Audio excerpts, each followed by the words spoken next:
A thread by Carlos Osuita. Glenn Greenwald tweets, "This is such a dumb firing by Deloitte. Clara Janover was obviously making a joke to illustrate her critique of All Lives Matter, not actually threatening violence. We're fostering a society where people will be petrified to speak, except in the most banal, scripted tones." Carlos responds, "The fallacy of the excluded middle. This claim is absolutely false. No such society is being fostered. I'm not petrified to speak, but I recognize that we're in a passing phase of mass hysteria. This won't last beyond the re-election of Donald Trump. And besides, cancel culture only has as much power as you give it. Most companies can't make money when they're constantly groveling to people who are too stupid to see the freight train coming right at them.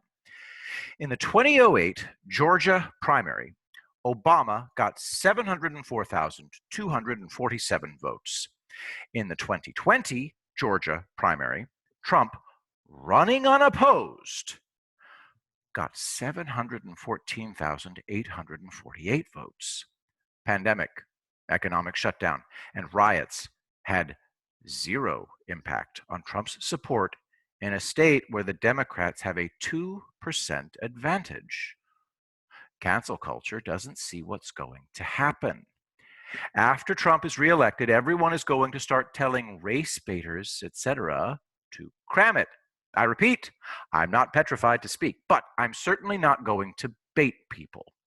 Let me ask you, do you feel a lack at not saying the N-word in public? Do you feel deprived? Similarly, do you feel the need to make up racist terms such as caucasity and joke about stabbing people? I could get banned from Twitter by using racist terms that change non-Caucasian skin color into nouns. But the fact is, I don't go berserk and let my mouth say whatever it wants. Seriously, anybody who goes berserk hearing all lives matter is not stable. She made the paper cut analogy that so many others are using. Another one is an emergency waiting room in which one person has a paper cut and the other a traumatically amputated leg. You know what all these geniuses are saying? That being black is a disability. That's what white supremacists say. Dr. Ben Carson is the most skilled pediatric neurosurgeon in history. Charles V. Payne is an entirely self-taught investment guru who started making money for people in his neighborhood. Payne was an Air Force police officer who attended 2 colleges while in the service. Secretary Carson and Charles Payne would be shocked to learn that they're disabled.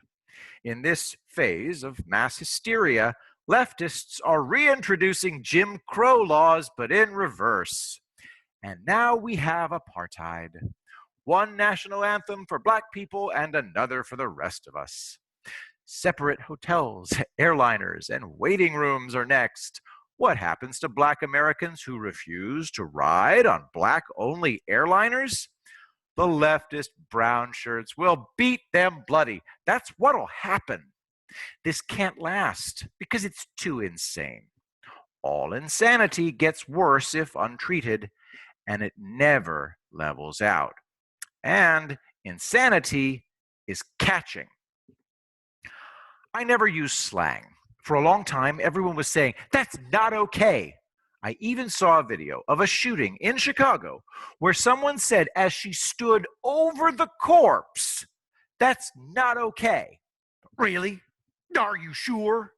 Now it's spicy. People became extremely permeable. It got to the point that a tiny percentage of the population became convinced that they're the majority. The 4-step plan for revolution in USA 2020. 1. Vote Green Party in November election to prevent corporate shill candidate from being elected. 2. Keep the country mostly shut down by way of strikes, boycotts, and peaceful demonstrations. 3. Establish consensus on a plan for the new system. And 4. Persuade the National Guard to assist the majority in the overthrow of the state.